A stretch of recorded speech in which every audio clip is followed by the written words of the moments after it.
she doesn't step into my zone. I don't step into her zone. We are like two The yin different and yang. parts. Yes, the yin and yang. And I think situations make you strong. You just have to show up.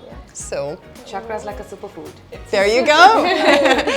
Along the road, I realized that, okay, I really want to like inspire and empower other moms to like be the best versions of themselves. That one line, love conquers all, no matter what, has been a game changer for me. That's beautiful. Yeah, there's Also, that's a very Miss Universe response.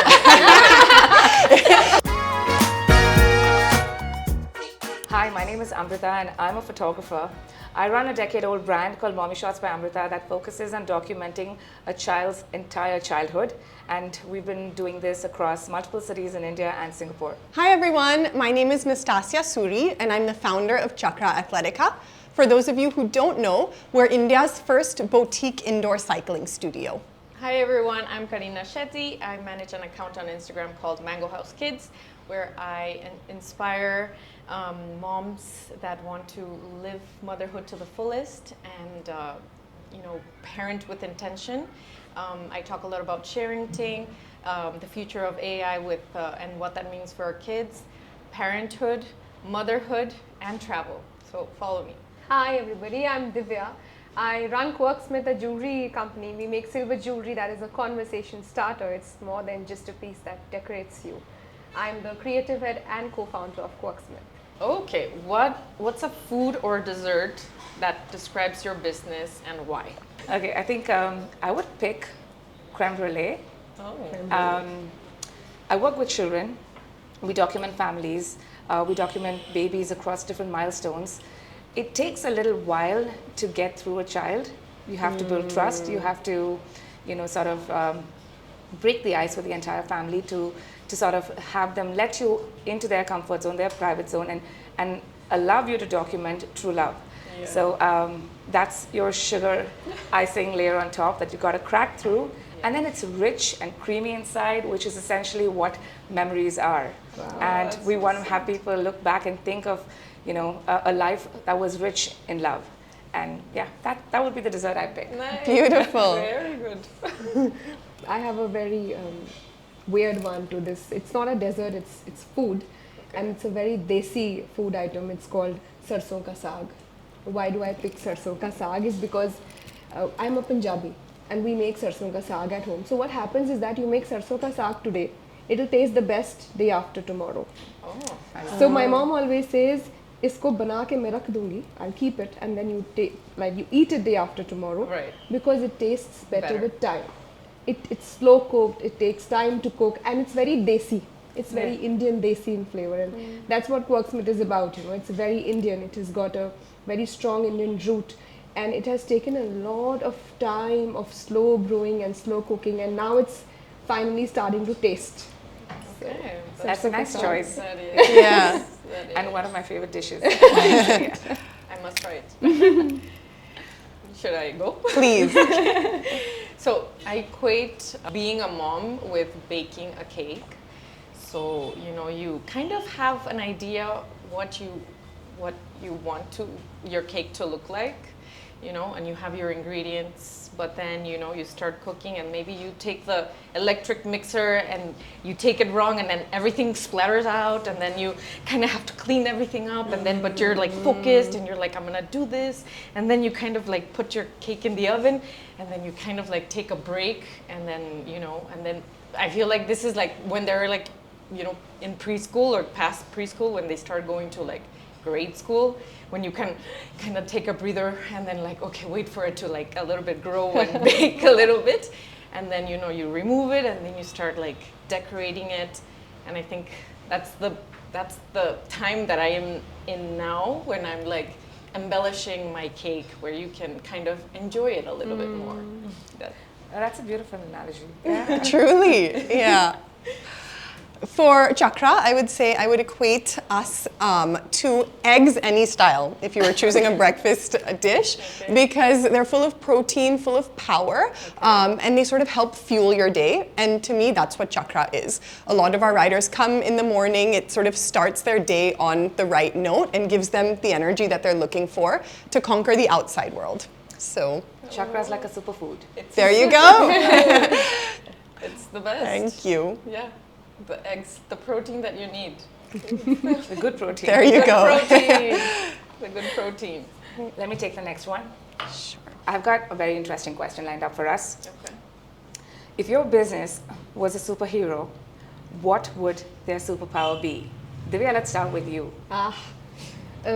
Would a superhero, which is not really a superhero, count? I have another different one. Like it's not an obvious superhero. Okay. I would say it's the Shiva Shakti form, you know. And to me, that form is a superhero. Like it might not be a He-Man or Superman or superhero is how we know it. You know, I have a tendency to think like I'll think of first 5 options and I'll be my 6th one I'll choose. So it would be Shiva Shakti because I feel it's the right combination of the feminine and the masculine energies and 2 very different energies coming together to form something which is, you know, it's 1 + 1 is 11 like that. So I say that because my sister and business partner is the brain, is the mind, and I am the absolute creative, madhouse. Yeah. That's nice. So I feel that, you know, she doesn't step into my zone. I don't step into her zone. We are like 2 The yin different and yang. parts. Yes, the yin Okay. and yang. And yet we somehow come together, beautifully, I would say. You know, we fight, of course. I was just going to ask you. It's just natural. Yeah. We fight, but it's so much fun that, you know, like it's really the Shiva and Shakti. So I would say that is the superpower. Yeah. Oh. That's a great answer. Yeah. Okay, guys, I'm gonna answer this. I don't know anything about superheroes. I anything that is superhero, I run the other way. But your kids don't like superheroes? You know what, they do, but I stay away from that. So I get them I think I would say being a mom would equate with the only thing that comes to my mind is Superwoman. Yeah. And also the one I'm like, what is the name of that octopus? Dr. Octopus. Have you guys, do you know? No. Yeah, yes. Dr. And My daughter sees. Yeah. And it's like a lot of, tentacles, so then you kind of like are doing everything and like you have like a bunch of things to do. So I think I would choose these 2. That's actually amazing. But can I just say that it's every time there's Women's Day that comes around, they're always having this, this illustration of a woman with like multiple hands doing multiple things. Yeah. And I feel like that's such a strong Yeah. strong bar to set Oh my for God. women. And I've never seen a man illustrated with multiple hands. Why is that? So when you said octopus, I'm like, we're always expected to sort of do everything, which I'm sorry, I digress, but it's just a thought that has always bothered me every Women's Day. Yeah. No, it's true. That is true. So that's what I thought. I'm like, where is that? There's one superhero that has a lot of things. It's an octopus. I'm like, where is it's Dr. Octopus. Which I don't know where he comes in, but that is what I equate. It is a special kind of power we have. Yeah. For sure. Do you want to go next? Sure. I would say, again, for Chakra, our superpower would be a confidence boost. So if you had one button you could press, I'd say it would be that. Because our classes are, yes, very much about physical strength and sort of building up in that sense. But more than that, actually, it's the mental power that comes through every single ride. So our instructors are constantly motivating the class and just reminding everyone that, it doesn't matter who you are, what you have, what you don't have, where you come from. All that matters is what you want out of life, and you deserve that, right? So that's what we try and do every single day, is remind people that the power comes from within, and all you need to do is accept that, use that, and... But I have to, attest to this, because when I've been taking the chakra classes, they're so intense, and then you're just writing, and you're like, I can't do this, but the instructor will be like, you can do it, go for it, and you're like, I can do it. Thank you, and you do it, and you feel amazing after, right? And then you actually do it, and you do it till the end, and then you feel so, accomplished. Thank you. I'm so glad you've experienced it. So, yeah, that's what I would say, a nice little confidence boost. I should have gone first, because now my answer is going to fall absolutely flat after that one. So I'm a hardcore superhero movie buff. I've watched all of the Marvel and DC films. So I'm going old school with my answer. Wow. For me, it's going to be Doctor Strange because he can take you back in time with, There you go. like we do with our pictures and videos. So yeah, my response would be Doctor Strange. I think he's really cool. And in a way, I think what we do is also really cool because we can really transport you back in time, teleport you to the yesteryears of your child's early days, and give you that memory back in terms of photo and video. So yeah, That was Dr. a perfect Strange. answer. Yeah. Truly. Yeah, I stuck within the rules. Yeah. Great. Who wants to pick the next question? I will go for it. Okay, ladies. Have you ever had a kitchen disaster equivalent in your business? I take that as a yes. Shall we start with you? Yeah, you should start because Do we have all day? Because we can go on. Yeah, not many disasters. I mean, not many disasters, but I think there are some.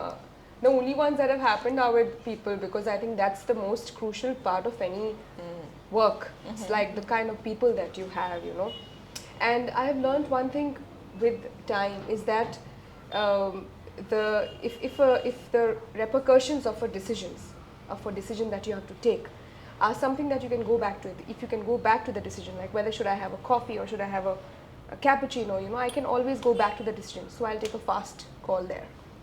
And a call where I can't go back, I can't change it. Right. I'll take time to do that. That's the people call, It's like when you hire somebody, it's tough, for you to let go of that person if it's not right. So we did one such hiring mistake. So I think it didn't prove out to be a disaster, thankfully, because things happened and that person had to just leave on their own. And me and Pragya were so thankful that, it's tough to let somebody go. Like it's tough for your, mind and yourself to, like, it's so tough to have that conversation with. Yeah. So I think it wasn't a disaster after all. I mean, I always rely on the universe to help me. I'm like, please, universe, do something. Yeah. I can't handle this anymore, and I can't do anything about it. You just jump in and just do something magical. And there you go, it worked. And yes. Yeah, it works. And I suppose there's a lesson in everything, right? Yeah. So, yeah. Yeah, so there's a saying in Hindi that goes, na hoga kuch, to tajurba hoga. Translate. If nothing will happen, Okay. if something goes wrong, what you gain is experience, tajurba. Exactly. That's Yeah. tajurba. Yeah. So I think that's my motto, that even if I fail at something, na hoga kuch, to tajurba hoga. So yeah, Beautiful. I learned somehow. Yeah. I'm going to take that with me. Yeah. Absolutely. No, Yeah, pretty amazing. you have to fail to learn. Yeah, You just- Yeah. exactly. You should not look at those things as like, fail, because it's like sometimes you feel like that's the worst thing that Yeah. can happen. Like, I cannot fail. I started my Yes. business and I cannot fail because of fears. Yes. What will people say? How will I get back? But you should always wait. learn whatever it is, and then it's just getting back up every time, I guess. I'm going to add to that is that if in that moment it feels like the world's coming to an end, I think the question to ask yourself is, will this really matter in 30 years? Exactly. And then you Exactly. decide how much you want to stress. Exactly. Yeah. And I think that's a superpower in and of itself, recognizing that and understanding it, because it's liberating, right? And I think it takes experiencing these mini disasters, if you will, in order to really understand, okay, you know what? It felt like the world was ending in that moment, but hey, next time, no matter what happens, I know that we can get through it. So, Yeah. So you guys, in terms of children, like, you're dealing with life, it's like, it's very delicate. So I would say, like, my kitchen disaster would be something to do with health. I'll tell you the story. I was putting the kids to sleep one night, and my younger one, they were playing, but she pushed my older one, and she went straight to the corner of the wardrobe. And the minute I heard that sound, I was like, this is not a regular bump, And she had cut open her forehead to the point where I could see her skull. Like, I could see the white. It was crazy. So I was panicking, obviously, which maybe was not the right, reaction, but I had a little bit of presence of mind to to remember that I had a first aid kit, and I took a gauze and I just put it in her head, you know, screamed at my husband. We got in the car and we went straight to the ER. But of course it was obviously during pandemic, so imagine the stress of it all, like, you know, it was like, you know. So I think I would say that is one of my kitchen disasters. Wow. Yeah. So, you know, if somebody is hearing out there, you should definitely have a first aid kit always when you have kids at home. I mean, for anyone, but I think especially with kids, because these things, it was just a regular night, and this happened. So yeah, that's, I know everyone's looking very sad. You have to wear your heart on your sleeve all the time with your kids running around. All the time. Yeah. Oh, that's hard. Yeah. Do you want to go next? Sure. So for Chakra, honestly, nothing compared to what you went through. But I would say for us, the music is really one of the backbones of our business. And for our first studio, Infantry Road, we've had multiple situations in which the music just stopped working or didn't work right before a class started, right? So we literally have had to cancel classes, refund riders, give them classes back. And this happened early on in the business. And I was just in the situation where it felt like the world was ending because no one really knew what spin studios were in India, and I'm like, listen, we have this amazing studio, but if the music doesn't work, people are gonna think it's a joke at the end of the day. You know, how can the music system not work? And honestly, we thought we sorted it out. I thought that was the biggest disaster possible. Kept happening. 2 years later, nothing happened in that interim. And all of a sudden, one of the speakers went bust during the middle of a class. Luckily, there was no fire, but it was smoking. And the reason I'm so transparent about this is because we realized that, okay, this is not a music system situation. It was the UPS that was causing issues. Yeah. I'm not an electrician. I'm not a sound technician whatsoever. And neither is anyone at the studio, right? And we'd call everyone in, but no one knew what was happening. And finally, we're like, okay, you know what? We have to scrap everybody that we've been working with. We have to call in new people to figure out what the situation is. And that's when we realized that it was actually an electric issue, not a music system issue. And luckily it's fixed now. But again, it just boils down to the fact that sometimes things aren't in your control, no matter what you do to ensure that everything goes smoothly. And what I learned through that is all I can do is be honest and transparent. I can't hide what happened. People are gonna know.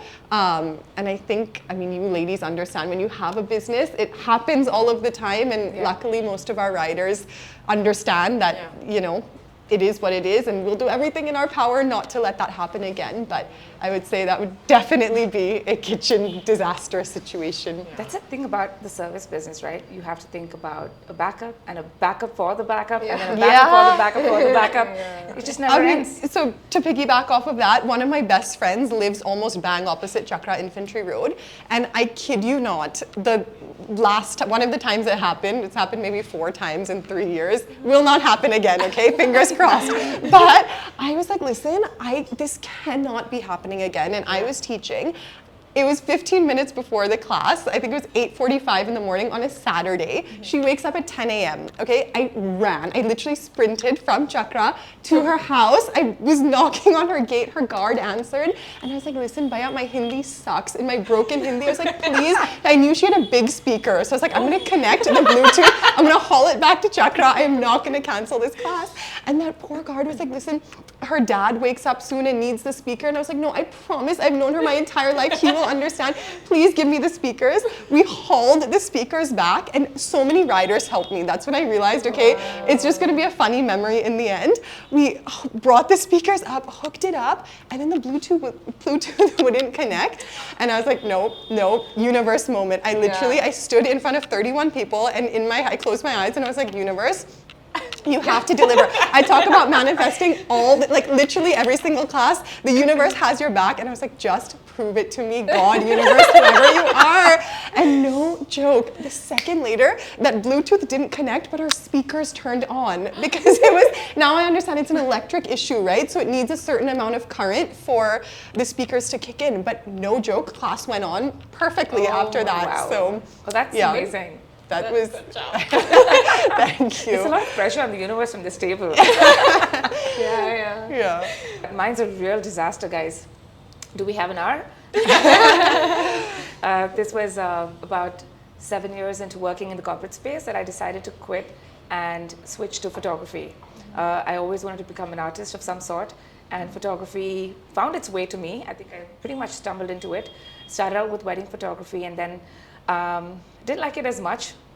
I knew I had the appetite for working with kids, so I decided to start child photography back in 2013. Now, also what was happening at work in the corporate space was that I was doing really well, and I was contemplating a move, outside of India to take on a job somewhere else. So there were like big decisions being made there, but then there was also my calling, my soul telling me to do this. So I took the plunge with a lot of difficulty. I switched to photography, started, back then we had Facebook that was really active. And I started a photography page. I put up the first shoot I had done, and there was hockey stick growth. It was amazing. I'm like, okay, this is great. I made the right decision. This is going to work. And I'm just reassuring myself with the kind of demand that existed at that point in time. So for a good 6 months, I'm like, booked out for shoots left, right, and center. And I'm like, okay, this is great. I'm on the right track. And then 6 months later, to my surprise, my phone stopped ringing. I stopped getting messages. I stopped getting emails for shoots, bookings. And I was a little perplexed. I'm like, wait, am I doing something wrong? What happened was great for the first 6 months. And so I started to get really nervous because, this was a big decision to quit everything I'd built up in the corporate space and start from scratch here. And then I stepped back and I said, maybe I made a mistake. I'm usually a low-risk, calculated person. I'm like, okay, maybe I did not calculate this risk really well. I should possibly just go back to the corporate space. I mean, this was a great run for all it mattered, but let's go back. So I reached out to my old bosses, my network, my mentor, and I said, you know what, this was great, but I think I'm ready to come back. So if you know of any, job openings, do let me know. And so I started applying. And the application process was a good 3 months. So, I was going through a bunch of interviews. I picked up 2 offers. One was with a leading professional networking company, an online professional networking site, and another VC fund. And I was excited about the 2 offers, but I was a little sad about letting go of Mommy Shots because I'd just begun. Now, also what happened is about 2 weeks before I was starting my job, my phone started ringing off the hook. And I'm like, is this some sort of a cruel game the universe is playing on me? What is going on? And everyone's calling and asking for shoots. And they're like, can we get a date? And I'm just like, what do I do? What do I do? I'm joining work. I'm not going to be able to commit to any weekdays. I'll have to work weekends, and it's going to be crazy because I know for sure you can't chase 2 rabbits. You just end up catching none. So I was like, no, I'm going to hold off on all of this. I'm being silly. Let me stick to the corporate job offer I have received. And this is where it gets really embarrassing. So I pick up the offer. I join the company. I go into my first day of the induction that they put you through. And I'm like, okay, this is it. We're back here. We've got to make this work. And then I remember the first 2 days were great because it's easy. Everyone's, welcoming you, sort of, giving you a really warm embrace into the whole company and the culture and the system. And I'm just taking deep breaths and taking it one day at a time. 3rd day, I remember my colleague came to me and she said, hey, here's this sheet. It's an attrition sheet. I want you to redo this entire thing, in the ways we do it. And I looked at the Excel sheet and something in me died. My heart sunk. I'm like, what am I doing here? And I was still getting calls, by the way, while I was working there. So I had to step out to take calls and just say, no, I'm busy. I'm already booked out. I just didn't want to say no yet. And then I called my sister and my close tribe. I'm like, okay, what do I do? I am getting work with Mommy Shots, but I think I just had a 2-month break. But I also have this secure, reliable job in hand, which I've come back to. And I can't just quit because I was also in HR. And you know how much effort it takes to hire someone and then have them quit immediately after joining. It's a huge pain. So I didn't want to be that person. And my sister was backing me up. She's like, you're going to kill it. Just go back to photography. Take it by the horns. You'll make it work. And grudgingly, but excitedly, I quit on the 5th day of work. Whoa. Wow. That is possibly the biggest disaster of my life because for me, it was unethical. It was unprofessional. It was so many things. But the artist in me was just crying. I just really wanted to go back and make it work, find something that could work. And I made a promise to myself at that point, saying that no matter how much shit hits the fan, I am not going to let mommy shots fail at any point. Wow. And I went back to it. I burned a couple of bridges, of course. I went back to mommy shots, and thankfully there's been no looking back and no gaps or periods of doubt where I had to think about what do I do next. So that's Kudos my to kitchen you. disaster that I managed over time. I have a beautiful analogical story to that. Like, it's an analogy. I tell my daughter that it's all going to work out in the end, you know. So the story that I tell her is that there is this grandmother who's sitting on a rocking chair, a high chair, and she's doing some kind of an embroidery. You know, those traditional embroidery, the circles. Yeah. You must have seen your grandmothers do it. And there's a kid, the grandkid, who's that big, who's standing there seeing all the jumbled up threads, you know, that his or her grandmother is, you know, embroidering. And this person asked that, "Grandmommy, all I can see is so many confused threads going here and there. I can't see a beautiful pattern. Like, what are you doing? You know, what are you creating?" And then she tells him that, "Come and sit on my lap." And that little boy or the girl, whatever you want to imagine, sits on the grandmother's lap and sees a beautiful pattern of flowers, you know, being made. And she says, "Putar," the story is in Hindi, I'm obviously translating it for you. She says, "Putar, life is like this.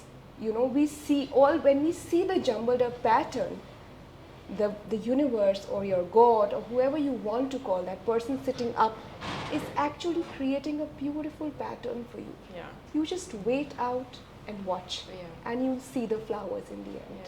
Oh, that's beautiful. Oh, that's beautiful. You know, so whenever my daughter is upset or, you know, sad at something, I'm like, "It'll all work out. Yeah. You know the story, it'll all work out." It does. It eventually does. Yeah, it does, you know. Yeah. So all these stories just reminded me of that story that I tell her all the time.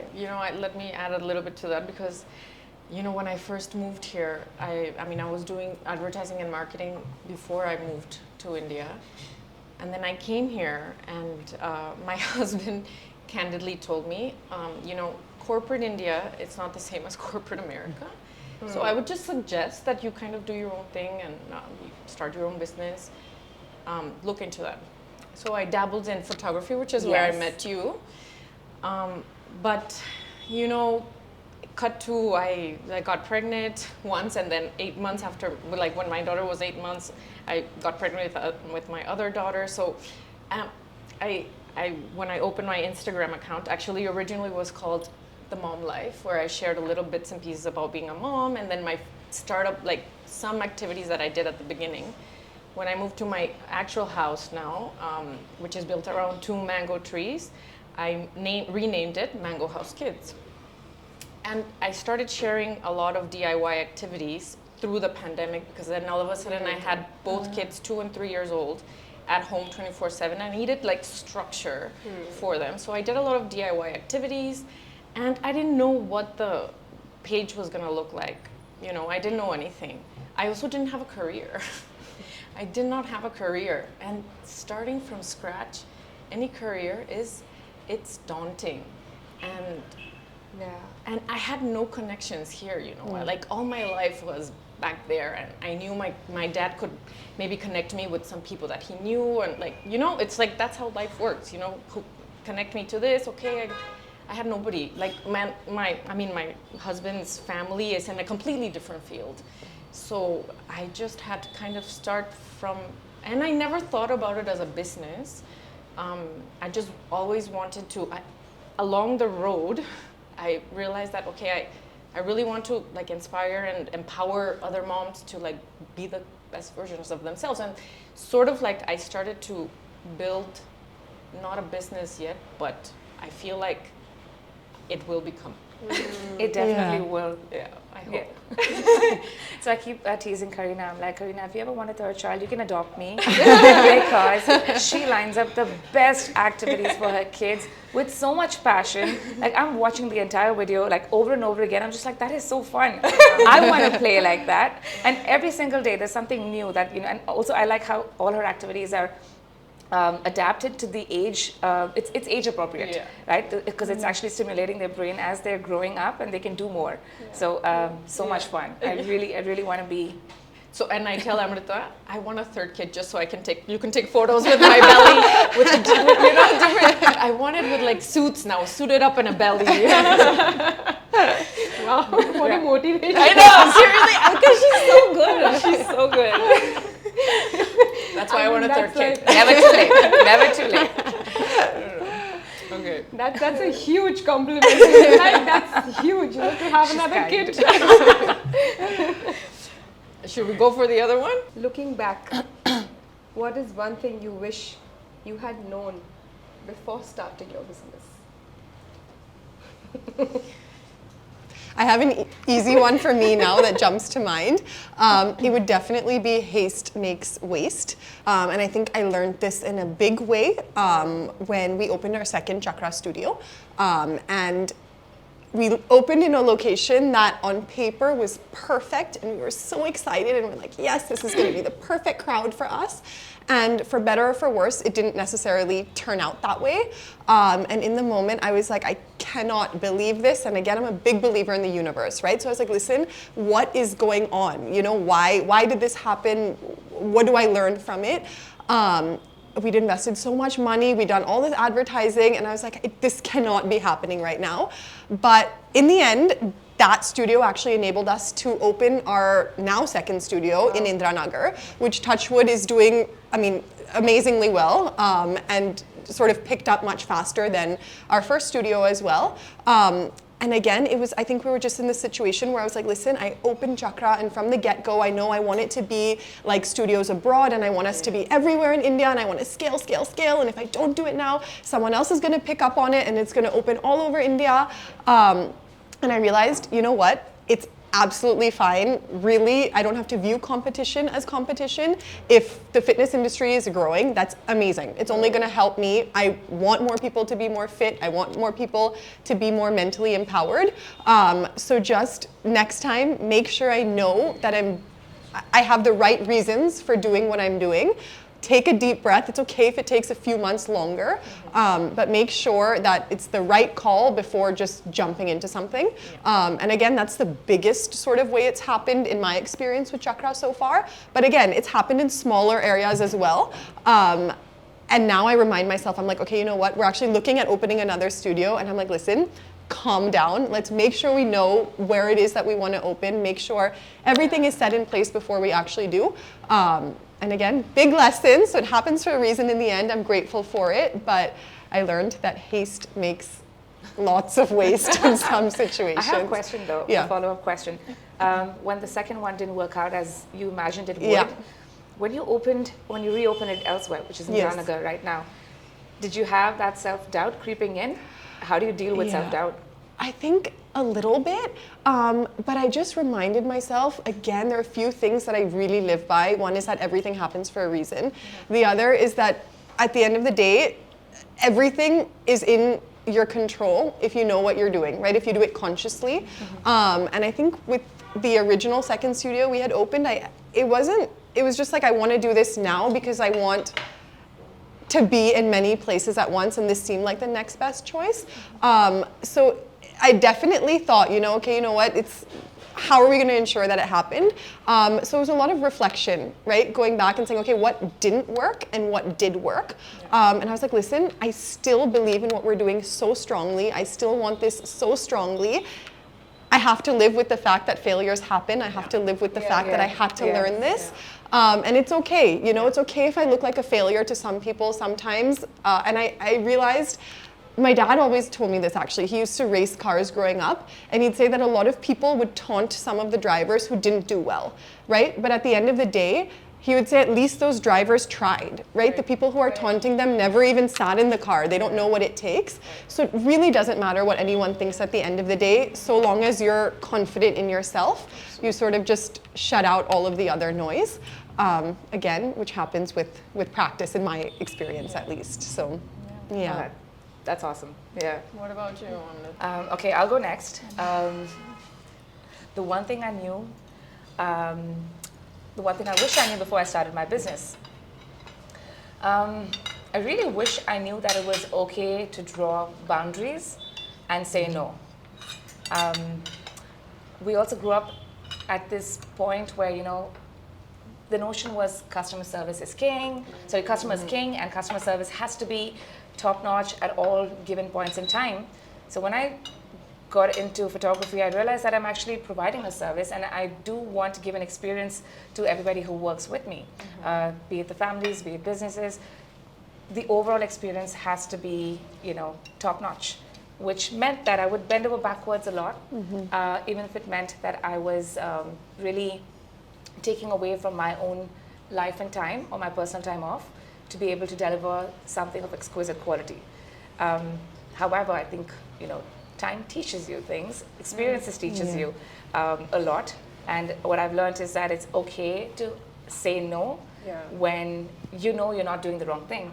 And it's okay to draw boundaries, ask for your time, because eventually this is something we're never going to get back. Time is what we're giving our clients, and that's never going to be got back at any cost. So with a lot of experience, especially before and during the lockdown, our business surprisingly picked up a lot because everybody had time and they were doing photo shoots and scheduling it because, you know, both parents were at home, they weren't working as much as going to office, and, you know, that sucks up a lot more time. So we were packed beyond belief, to the point that I was stretching myself over 12 or 14 hours of shoot days every single day. And what that cost me is that I lost out on family time. I lost out on time with friends or, you know, relationships I was building in my life. And when I look back, I'm like, okay, I'm not going to be able to fix that right now. But what I can do going forward is understand my priorities and, yes, draw very strong boundaries. Yeah. That's a good one. Yeah. Also, the food is amazing. Yeah. It really is. Brilliant. Okay, I think you wanna go?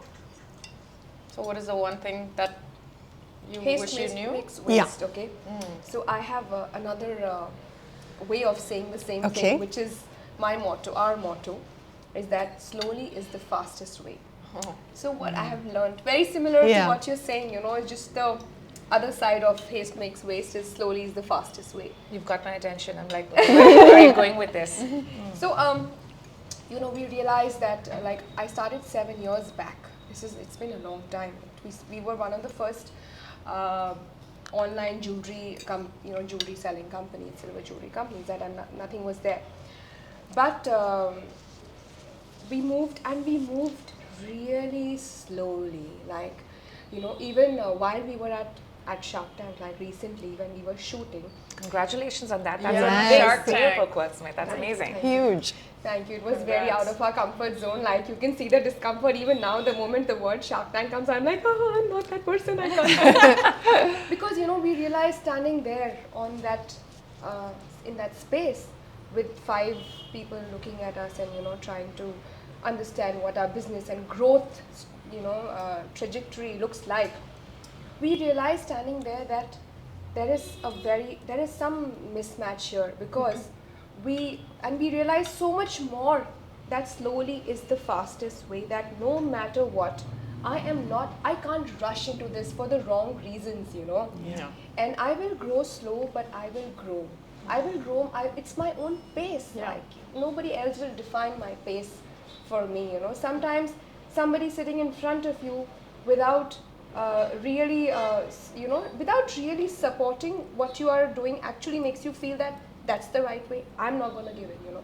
So what I have learned doing my work is that slowly is the fastest way. I will not grow, and I don't want to, you know, grow like that, but I want to grow in the right ways, you know, taking my people together. Yeah. So yeah, that's my learning. I mean, It's powerful. we did some mistakes in the beginning, but we are sure of this now. Just my 2 cents I'm adding. I think you also make quality decisions when you actually move slowly versus yes, bad decision making. Yes. yeah, absolutely. So guys, I think my question is like, what I wish I would have known before becoming a mom would be that I would become a different person. I mean, Really? Yeah. you are a different person after you become a mom, and like that, you look back at that like, oh man, I used to, you know, your priorities are just different. But then I also, you know, I don't want to discourage moms without kids, because then you're like, oh my God, I'm going to be somebody that, you know, different, and that's scary to think about. But also, it was like my biggest, you know, like way to thrive. Like I feel like I am much more myself now, and somehow you become so much stronger as a woman after having children. I think that's been my experience. But then yes, there is especially the first years, it's tough because it's overwhelming, it's lonely, it's too much, all the while being empowering and transformational. Yeah. You know, Nobody prepares you for it, right? No, nothing can prepare you for it. No. I also thought the same. You know, nobody told me having a child is going to be like this. It's going to be amazing, rewarding, beautiful. That everybody told me. Exactly. I was told it's beautiful to have a child. They kind of don't tell you the other parts. Yeah. Yeah. And you know, incidentally, like I shared that other part with my sister, my own sister. She's just 1 year younger to me, and I said, listen, if you feel like having a kid, just take this one home, give it up for 5 days, and then decide. Like, don't do this just because everybody's telling you to have a kid, you know, be a mom. And she actually did that. Like Katha, my daughter, is being brought up by both of us. You know, we are like two set of parents for her, and she goes to my sister's house every week, once every week. And every week when she comes back, my sister's like, oh, thank God I don't have my own. Thank God I decided not to have my own. Because nobody tells you that. No. It's going to change. Yeah, no. So, yeah. That's the advice I've been getting, because I've been looking at getting a puppy, and everyone's like, foster a puppy for a week and then decide. I have 6. If you want one, be my guest. Be my guest. Six Yes, dogs. 6 dogs, 1 puppy, 5 grown dogs. Oh my God. But yeah. What Okay, who in your life is your biggest cheerleader, and what's the funniest way they've shown their support? I think I'll go first. Okay. My biggest cheerleader has been my mom, whom, by the way, was really nervous for me when I was making the switch between, you know, moving from my corporate job to running my own business. But I think as soon as she saw that I was happy and I was doing well with it and I knew what I was doing, she sat back and she was a lot more chill. But it's really cute to see how every single story, every single post, she's always leaving emojis and comments. Like a lot of cute comments. 10 years she's been doing that non-stop. Wow. And the cute thing though is when I reshare her story that she's shared, you know, and I'm sort of like dropping a heart there and saying thanks mama or whatever, she reshares my story again on her account. How sweet. Then you reshare. It's like the Matrix. And it's really sweet. It's really sweet that she just does not give up. So even if I reshare a shared story, it gets reshared on her story again. I stop the loop there. Oh. But yeah, she's been there for me 100%. So yeah, she's been my biggest cheerleader. Yeah. So sweet. Okay, I would say my biggest cheerleader in my low moments has been my husband, and I'm talking about being, you know, not being able to get out for work and do or building something from scratch has always, I mean, as I'm building it, was it going to be a business, was it not going to be a business, what am I doing? And then, but I think in those low moments my husband has always been my cheerleader, and he reminds me that you are doing like the most important job out of between both of us. Like you're taking care of like these lives, because even though we do parent together, I definitely lift the heaviest in terms of, you know, the kids. So, however, I think I need to be my own biggest cheerleader, like myself, because it's an everyday thing, and it's also unfair for me to expect that from him all the time. You know, I have to do it myself every day. So in the low moments, he really does pull through when he sees me like I'm down. But every day, it's like I have to like prep myself up. Like, Karina, you can do it. What is it? I don't know, but it feels good. Just keep doing what you're doing. I think that's amazing. That's and that's a beautiful one. great I reminder, love right? Just to that, constantly be Yeah. there for yourself and show yourself that love and compassion that you give others.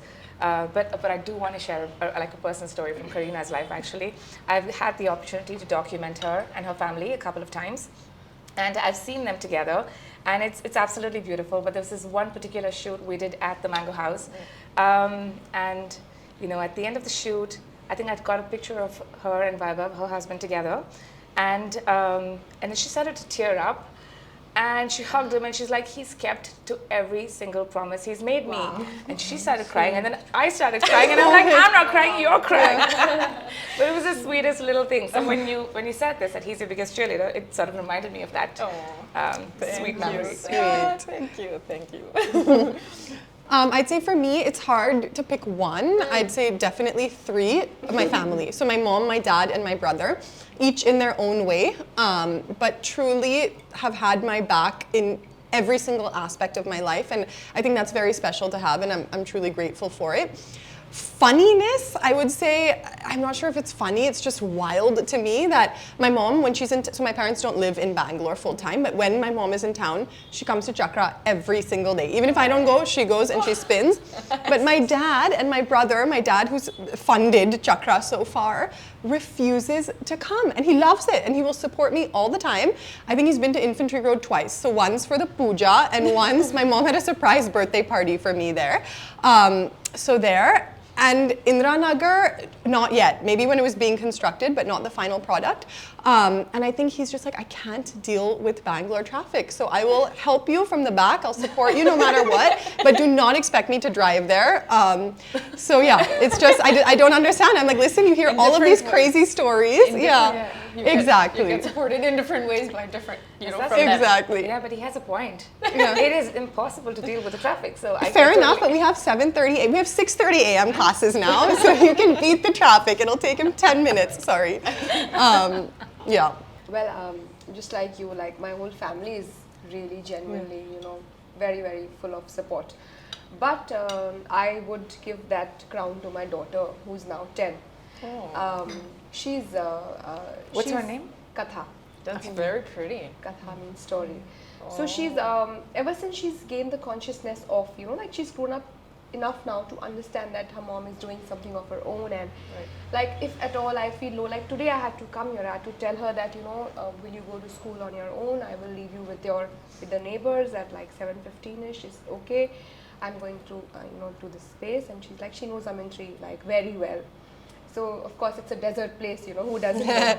So she's like, oh mama, yes, I'm so proud of you, you will do this, don't worry about me, I will take care of myself, you go. Wow. And yeah, whenever I'm low, like when Shark Tank aired, and she saw some negative comments, and she's like, I'm not looking at that guy anymore. Gosh. I don't like anybody who puts my mom down. Wow. Like, so she gives me so much strength in her own, and it's always so cute and funny and sweet at the same time, because it's like a 10-year-old, it's coming from a 10-year-old. Yeah. So it's always very, very cute the way she puts, you'll get over this, mama, I'm right here, don't worry about it. I love how kids are filter free. Yeah, filter free, exactly. That's And so optimistic, right? Yes, very optimistic.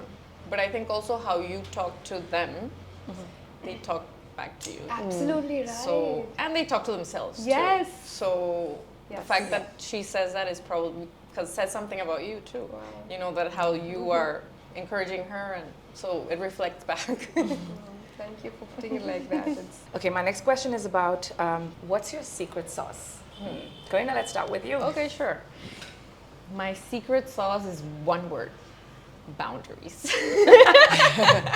So, and of course, okay, let me talk about boundaries with kids. So I go by the motto of loving but firm. Kids will push back. Correct. Because when you give them a boundary, they don't like it. They really don't like it. But this is where you have to have your, empathy.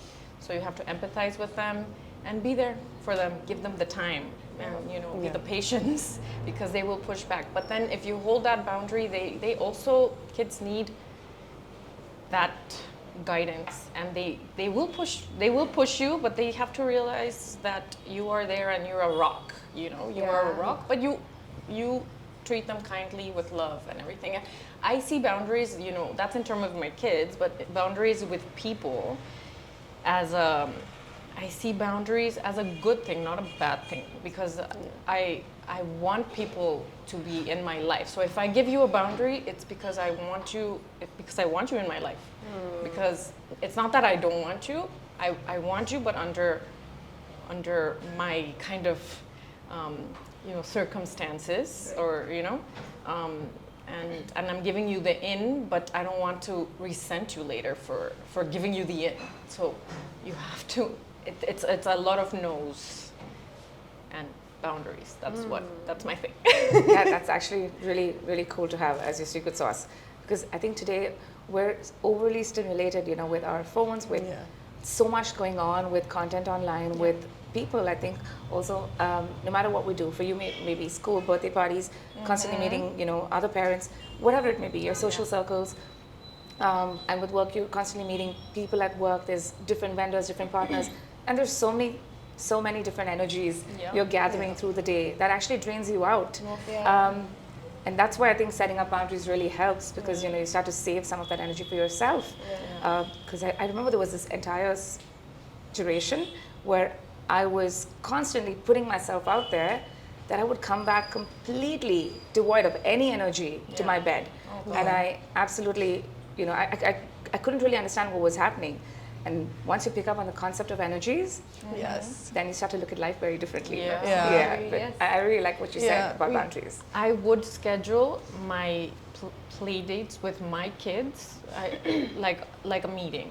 So I would be like, we are like, this is like, jot it down in the calendar, and like, this is where I'm spending time with my kids, doing an activity or doing like, and no phones, like like I always take videos and photos, you know that. So the phone is there, but I'm not taking any phone calls, I'm not doing anything, but just being present. And you only can achieve that when you put boundaries, because the swiggy guy will call, then it's like it's too much. You have to stop it and then be. And that's it. I've given that job to my daughter, you know. I tell her, you are my phone police. I am not picking a phone after 7 o'clock, and you are that police. You'll do that policing for me. If at all you see me on my phone, you have full right and you have the authority to tell me, Mama, keep your phone down. So that way she realizes also, it's a lesson for her. You know, it's not healthy. Like tomorrow she'll grow up, she would have her own you know, phone, and she would, you know, how they will get with it. Like, but so since now she's getting this messaging in a very indirect way, that if mommy doesn't appreciate it, it's not probably good for my health also. Exactly. You know? You model how they will use their phones later on. Absolutely.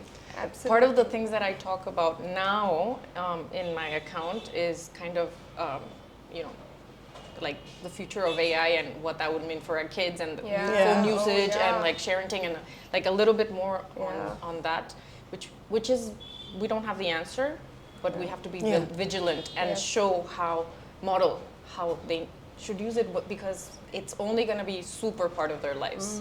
Correct. In a bit, All of this reminds me of the saying, you can't give what you don't have. And I think that is where boundaries really come in, right? And the more I reflected on it and the more I felt my boundaries were being pushed, I realized it's so true. Because if you want to give love, if you don't feel like you have enough love yourself, there's no way you're going to be able to uplift someone else, right? And if you don't feel like you have energy, you can't possibly help someone in any way.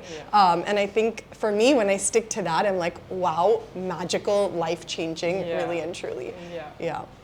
But in addition to that, my secret sauce, I would say, is that love conquers all, no matter what. If it's your personal relationships, if it's your business, really and truly, that also has truly changed the game for me. And some people question it quite openly to me, and especially business-wise, not everyone understands it. But I say, listen, it's truly changed my life. You do not have to hate anyone. You don't have to, even anger, right? It's like holding on to a hot piece of coal, waiting to throw it at someone. The only person who gets hurt is you. And so I'd say that one line, love conquers all, no matter what, has been a game changer for me. That's beautiful. That's also, that's a very Miss Universe response. It's a quote by the Dalai Lama, okay? I'm teasing. Oh gosh. You want to go next? Okay. Oh, mine's pretty quick. Contrary to me talking about boundaries and energies and giving away too much of it, I do believe that my secret sauce has also been showing up. Showing up 100%. So even at the end of a really exhausting week, showing up at a friend's place at night for a drink, showing up at the gym, showing up at work consistently. I think that has really changed a lot for me in the last 10 years. So when it comes to photography, for instance, prolificity is so important, which is basically practice doing plenty of one thing to get better, right? And that requires showing up. No matter how exhausted you are, you want to be, well, if your mind's exhausted, it won't work, but otherwise, you need to show up to practice, to sort of, finesse and hone your skill to get better. Because if you're not really working towards improving yourself in whatever form or fashion, right? Personal improvement, professional improvement, I do feel like those are moments when you really have to worry. So I think showing up, irrespective of circumstances, is important, and it also gives a lot of people confidence in you. But of course, Karina, boundaries. When you need to draw them, because you do need time for yourself. Showing up for yourself is important. Exactly. For whatever is important to you in that point in time. So some of the recent habits I've picked up, and all of last year has been very transformational on a personal level, where I've been showing up for myself a lot more, where the boundaries come in, and I've been meditating, which I would have found a funny concept a few years ago. Journaling and praying, but it's not like from a spiritual perspective, right? Praying to the universe. There's a lot of pressure on the universe from me right now. You have to come to chakra. And it does work, right? This is not stuff they teach you in school. Truly. Right? You've got to discover it on your own at your own given time. But yes, I've been trying to show up a lot more for myself, and that's been my secret sauce to be better each day. That's amazing. Yeah. I think I'll take that forward. Like I was about to say that, what you said, in a way or the other, is basically belief. That's my secret sauce, coming to that. So what you said, have faith in the universe. I truly believe in belief, and I feel and I have experienced that there's a song that came out on Coke Studio last year, I think, and it says, "Jo hai tera lab jayega karke koi bahana." Matlab means whatever you want to happen to you will come to you. What you seek is seeking you. Right. Yes. It's another way of saying the same thing in Hindi, Punjabi, that jo hai tera lab jayega karke koi bahana. I truly feel that if I really truly want something, not only will that come to me, it will come to me in the best possible way at the best possible time. So a very strong belief I have in the universe. Okay, ladies, one last question. What was that moment or phase where you knew that you were going on your path to success? Was it Shark Tank for you? No. In a very different way. Like it was Shark Tank for me in a very opposite way, as in, that I'm happy, I'm slow. Kind of a realization that this is where I want to be.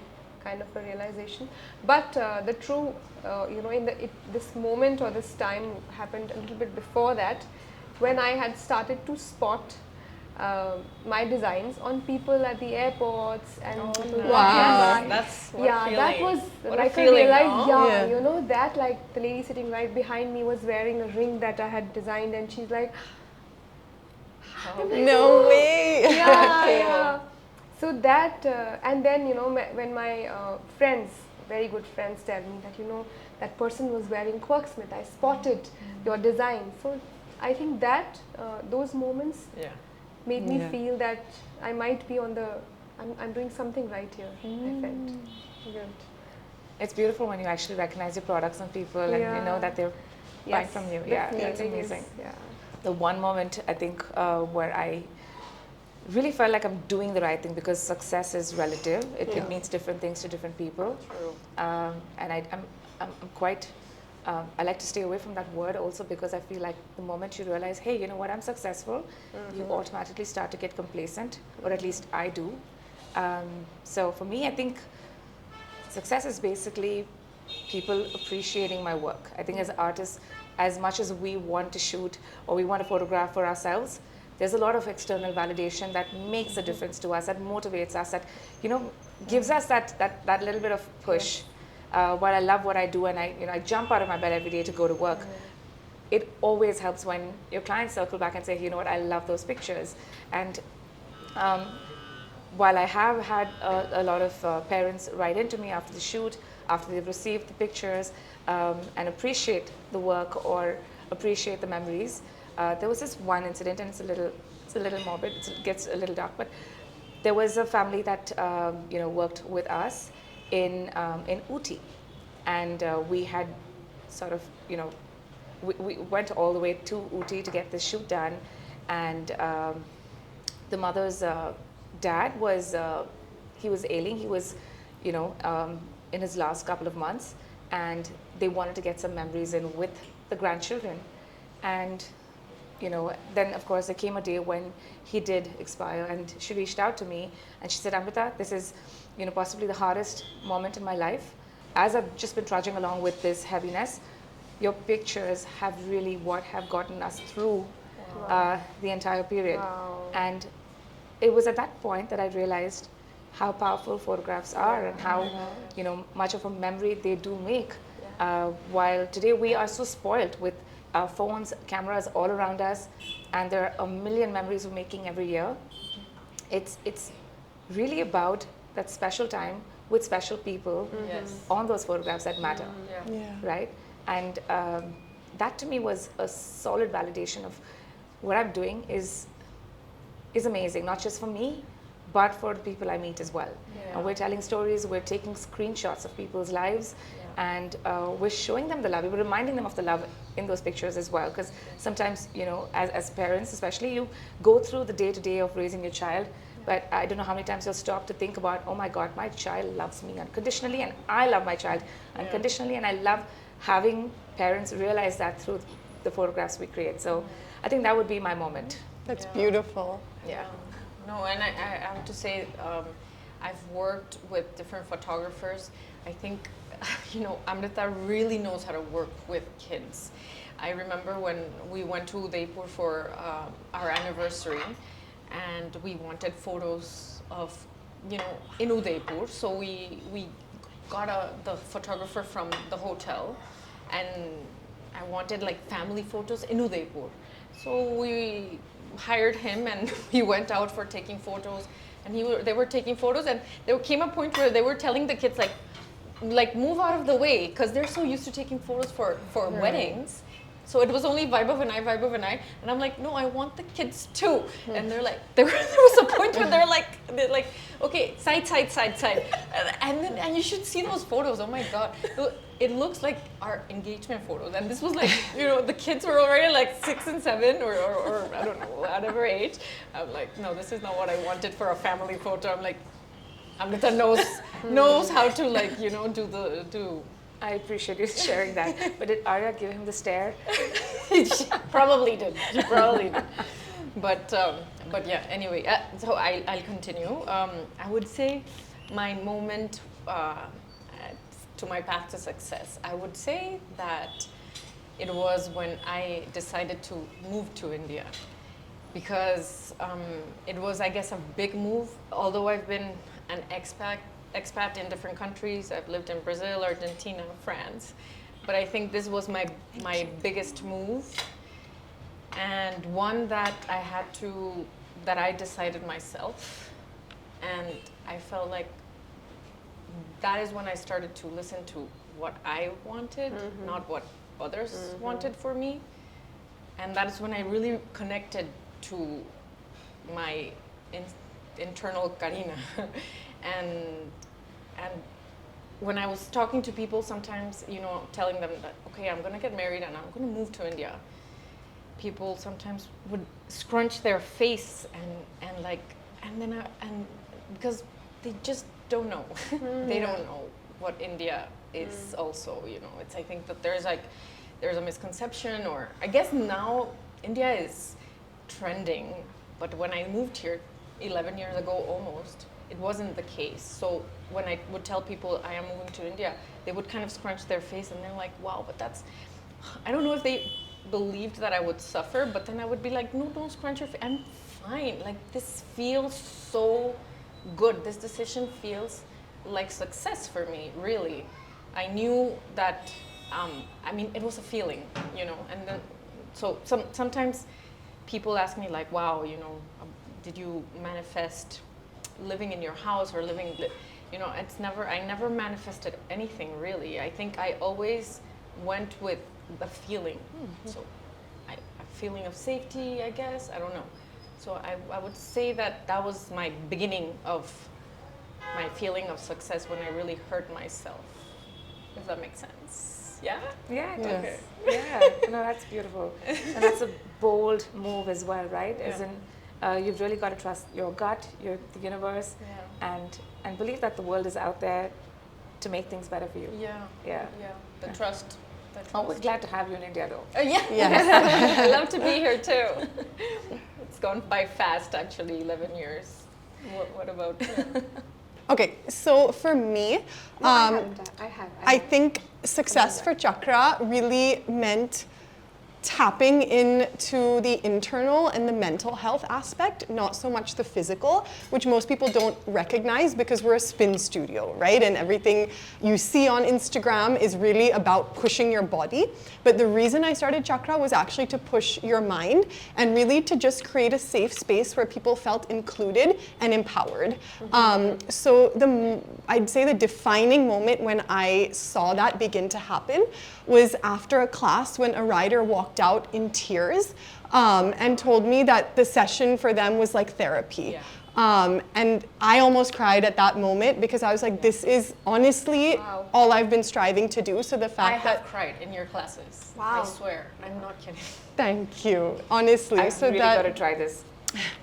And it happens more often now, right? So that was the first time it happened, and I was like, wow. And now instructors come up to me and tell me that quite often. I was in a class, I rode another instructor's class the other day. 3 people left in tears. And I think it's because we really, really tap into that whole, your life is your life, and everyone is truly going through so much, and we don't necessarily recognize that all the time. But when you marry pushing yourself physically with just being told that you can do anything, with being asked to reflect while you're pushing your body, something magical happens. And the first time a rider recognized that, I'd say was a magical moment for me. You know, I've read this somewhere, and I've seen this a lot on social media as well, about how trauma and pain and sadness gets trapped in your body over time. Yeah. And I think what's happening in these classes is basically a release. Yes. And that sounds Yeah. amazing because there are different ways to release, and if you know, Chakra is providing for that, that's why people are crying, right? There is some sort of a release, and it's a beautiful feeling. So it does sound magical. Thank you, thank you. Right. Yeah, I should. I think also, you know, touching somebody's life with what you do, what you create. And what I see as a common thread between what all of us said was this, that the moment we felt that we touched somebody's life is when we felt truly successful. You know, I'm just saying that word for lack of a better word here right now, but that's when we truly felt successful, meaningful, you know, worth of ourselves. Okay, I'm doing something right, you know, that it's fulfilling, right? I was just gonna say, that's the right word. Yes, it's fulfilling. This dessert looks too beautiful to eat, and also really yummy. This is really yummy. Want to try this? Yeah. I wonder. Can I ask you guys, what does Women's Day mean for each of you? If I had to sum it up in one word, I would say empowering. I think, I mean, all of us have probably experienced this in a different way, but I've been fortunate in that the family I was raised in and sort of the school I went to and the people I've been surrounded by have always supported women, and it's always been a case where you can do anything a man can do, if not you can do it better. But I know that definitely wasn't the case, still isn't the case for a lot of people. And every time Women's Day comes around and you sort of you're seeing all these stories, right, of women going out and following their passion, or just in whatever capacity it is that they're doing them, you do you, and these incredible women are doing that. I think for me, that's a reminder that, you know, this is what life is about, doing what you want to do, and every single person on this planet Earth deserves to do that. Yeah. Yeah, Nice. I think raising two little girls, and that you're also a mom of a Yes. daughter. I think it's I important. also have an all-women team, 100% women team. Oh, really? It's you two too. I love that. And I love working with women. Like when I do birthday parties for the girls, I hire Yeah. like all women team. Like, I don't know. It's just I love to see them shine, and I don't micromanage. They are like they are good at what they do, and I let them shine with with their thing. But I feel like what I was gonna say was that being a mom of girls, Women's Day, I think it's important. Because we are raising women, and we kind of I have books for them, and then then we revisit like the powerful women, and just I want them to understand, because these preconceptions of like no, but or like when they see me drive in India, they're like, why are you driving? Yeah. Or like I'm like, excuse me, I drive in Miami all Yeah. the time. You've never asked me why I drive there. Like I'm like you can drive here also. I mean, I don't drive all the time because of the traffic, but I can drive. Yeah. And so kind of like making sure that they understand that it's not a boy thing, girl thing. It's, that duality of it's everyone can do the same. Yeah, absolutely. Absolutely. I have so many women, like we just shared that common thing between us, that we have an all women, 100% women team, and I get more kick.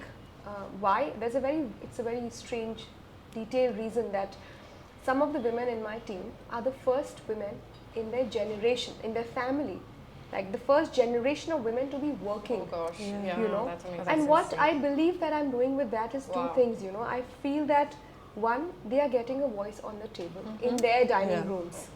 Absolutely. Two, I feel that I'm breaking a cycle in some way. They are breaking the cycle in some way. I'm just a zariya. In Urdu, there's a word zariya, means you are a means, a way to do something, a way to do a change. I mean, it's not in your hands, Correct. but somehow you become the tool. So I believe that I'm the zariya for them to give voices to their daughters now. Like now nobody's gonna question the next generation. They are being For sure. questioned. Yeah. But I know the next generation for sure there is some change that must have happened, So Yeah. this really gives me a kick, to hire. Yeah. Pushing forward. That's really cool. Yeah. Yeah. Very recently, let me answer my question first, which is what I think of Women's Day. I think you need a whole week or a month to celebrate us. We're all about strength, so much strength. But sometimes, when people give me this compliment and say, you're so bold, you're so strong, I'm like, I don't want to be strong and I don't want to be bold anymore, right? Too much pressure. Yeah, it's a lot of pressure, and Feminine I think delicate. situations make you strong. You just have to show up and do what you have to do, and that is deemed as strong, which is, for me, it seems frivolous. It was fun. It was good. It really so was. lovely Yeah, it was so to lovely. talk to you. Yeah. I had the know. So best much to morning. learn I had the from best each morning. other. Yeah. Truly. So much to Yeah. learn. And to meet all of you and to see you again. I know. Finally. I think it's all our diverse backgrounds coming together That's at this amazing. table Yeah. over some amazing breakfast Yeah. and Great amazing dessert. desserts. Yeah. Yes. You have to try this. Oh, this one too. This one too? This is all yours, actually. And this. Yeah. But this was an amazing Yes. morning. Yeah. We It should thank really was. Amintiri for Yes. Yeah. Thank you, inviting us Amintiri. and thank you. spoiling Thank us. you so much. Yeah, Suraj and now I definitely have to come for your classes. Please, Yes. please, please. we'll go together. You have to And come I will too. look at your jewelry, Yeah. and I'll follow you on Home both of you workout on first. Instagram, actually.